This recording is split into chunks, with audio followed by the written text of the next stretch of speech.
फौज में भौंकता कुत्ता होगा। जनरल आसिम मुनीर इनको अच्छा नहीं लगता। आप पे जो वीगो डाले आए थे, कौन से खुफिया एजेंसी के लोग थे जिन्होंने धावा बोला? कुत्ता होगा जो भौंकता है। DGISP खुदारा अपनी इंटरनल कंट्रोल्स और अकाउंटेबिलिटी ठीक करे। मेरी कौम का पैसा। जनरल फैद अब्बू जी अच्छे लगते हैं। वो तो रो रहे हैं, अब्बू रो रहे हैं। ये रिपोर्ट्स देखें, ये सब की सब ऑडिटर जनरल ऑफ पाकिस्तान की रिपोर्ट्स हाउस में ली हुई थी। इनमें से एक किताब ये है, ये आपकी अकाउंट्स ऑफ डिफेंस सर्विसेज। मैं हाउस में पहले भी बात कर चुका हूं, मैं वाज़े तौर पे बात कर चुका हूं कि इस वक्त आपका एक डिफेंस सर्विसेज का ये किताब ऑडिटर जनरल ऑफ पाकिस्तान ने शाया की है। इसमें तकरीबन आपके जनाबे वाला इसमें 367 पेजेस की ये किताब है। और भी किताबें हैं, ऑडिट पैराज, और इसके हाईलाइट में बताता हूं कि ऑडिट्स जो आई हैं 566 अरब रुपए की इरेगुलरिटीज इस ऑडिटर जनरल ऑफ पाकिस्तान की रिपोर्ट में आई हैं। ये 1950, ये सिर्फ एक साल की मैं बात कर रहा हूं, और अगले साल भी है। इसमें जनाबे वाला मिनिस्ट्री ऑफ डिफेंस के तकरीबन आपका जो चीजें हाईलाइट की गई हैं, non recoveries, over and advance payments, procurement related irregularities, losses to the state, non production of records. और ये जनाब स्पीकर, ये डिफेंस का सिंगल लाइन बजट होता है। इस पे आपके जो इदारे हैं, ministry of defence production, services headquarters, strategic planning division, ये सब के सब हैं। और सबसे जो तशवीशनाक बात है जनाब स्पीकर, 1985 से लेके अभी तक तकरीबन 660 डायरेक्टिव्स जो हैं वो निकली है, और सिर्फ कंप्लायंस सिर्फ 33% का है। तो हाउस को ये बताना चाहता हूं आपके तवस्सुत से कि ऑडिटर जनरल ऑफ पाकिस्तान ने मिनिस्ट्री ऑफ डिफेंस की कंप्लायंस को फेल कर दिया है। 33% अभी तक जनाब स्पीकर। ये हमारा इस हाउस का काम है, पब्लिक अकाउंट्स कमेटी का, कि जो हम लोग फाइनेंस बिल पास करते हैं उस पर नजरसानी करें। ये पब्लिक का पैसा है।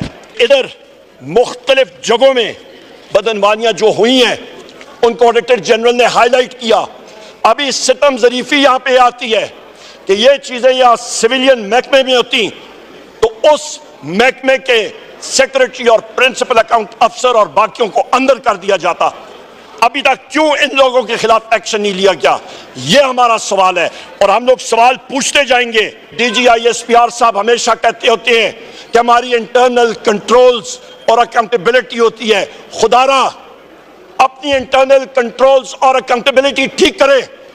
मेरी कौम का पैसा, आपकी कौम का पैसा, उसके बारे में बात करें। ये किताबें, ये पलंदे, ये ऑडिटर जनरल की रिपोर्ट, इस पे जरा नजरसानी करे। पाकिस्तान के मेहनत का सिपाही, आपके यंग अफसर और बाकी लोग जो मेहनत कर रहे हैं उनके लिए कुछ करें। यहाँ पे जनाब स्पीकर हमें अकाउंटेबिलिटी करनी पड़ेगी और सही तरीके से हमें करनी पड़ेगी। यहाँ पे जो वीगो डाले आए थे वो कौन से खुफिया एजेंसी के लोग थे जिन्होंने हिम्मत की कि वो पार्लियामेंट हाउस के प्रीसेंट्स के अंदर आए और उन्होंने धावा बोला और उन्होंने अटैक किया पार्लियामेंट हाउस पे। हम लोग सार्जेंट एट आर्म्स तक नहीं सेटिस्फाई होंगे, अकाउंटेबिलिटी ऊपर से होनी चाहिए। शहबाज शरीफ को ISI और IB रिपोर्ट करती है, जनरल आसिम मुनीर को मिलिट्री इंटेलिजेंस और फील्ड इंटेलिजेंस यूनिट रिपोर्ट करती है।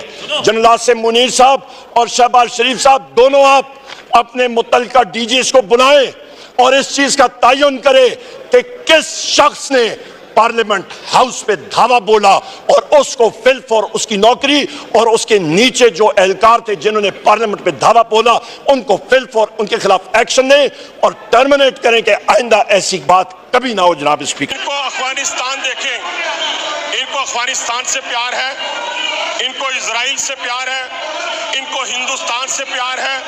ये मोहब्बत और प्यार इनका बानी PTI से नहीं है।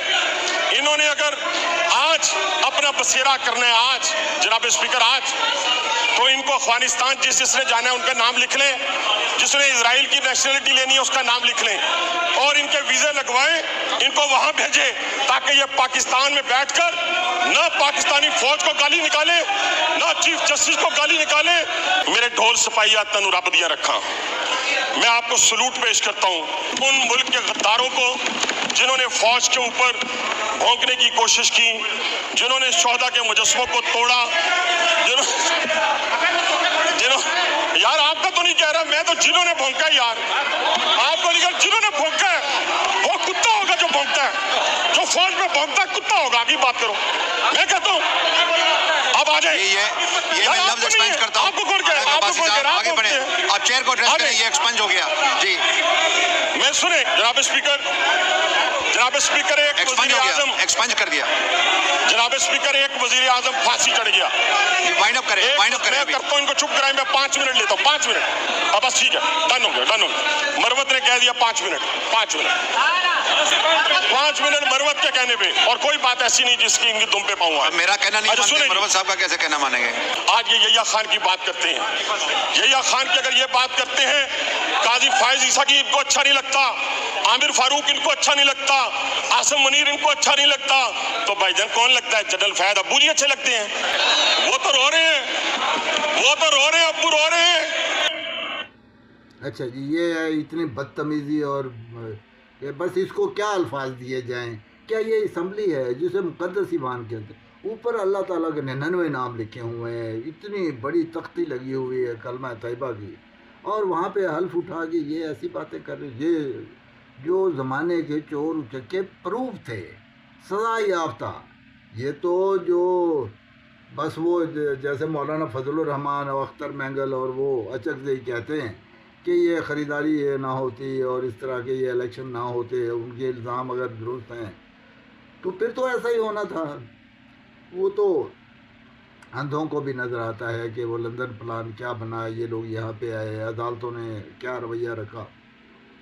अब तक काजी फायज ईसा, आज भी केस लगा हुआ था, वो कहने लगा जी फॉर्म 47 की कोई वैल्यू ही नहीं है। भाई उनसे हुकाम से पूछें ना, अगर उसकी वैल्यू नहीं है तो उन्होंने जारी क्यों किया, और फिर फॉर्म 47 क्यों जारी किया? और ये जो इतना बड़ा डिफरेंस है, आप क्या कहते हो जी वोट जो संदूकची से निकलेगा उसी की अहमियत है, तो निकलवाओ ना भाई। ये फिर कैसे केस का फैसला कैसे कर दिया? वो तो उन्होंने किया कि जब फॉर्म 47 तैयार किए गए तो वो तो उसमें फिर वोट भर दिए गए, वो तो उसकी ज़रूरत पूरी कर दी गई। लेकिन अल्लाह के यहाँ जान नहीं देनी है का वो जो हैं तारिक जमील, मौलाना तारिक जमील कहते हैं कि जब अल्लाह की बारगाह में पेश होंगे सभी लोग खुले हाथों होंगे, सिर्फ़ और सिर्फ एक काजी होगा जिसके हाथ गर्दन के पीछे बंधे होंगे। उसी सूरत में उसका हिसाब किताब होगा। वो जो नहीं अपना हिसाब दे सकेगा, वो जो जस्टिफिकेशन ना मुहैया कर सकेगा, उसे ऐसे बंधे हाथों के साथ ही जहन्नम में डाल दिया जाएगा। इतनी कड़ी सज़ा जिनके लिए मुकर्रर है वो क्या इंसाफ कर रहे हैं?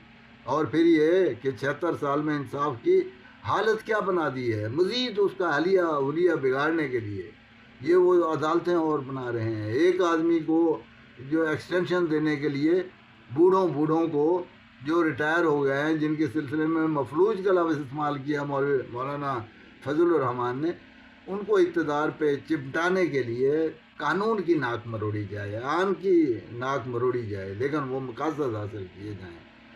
यही तो वजह है कि हमें ये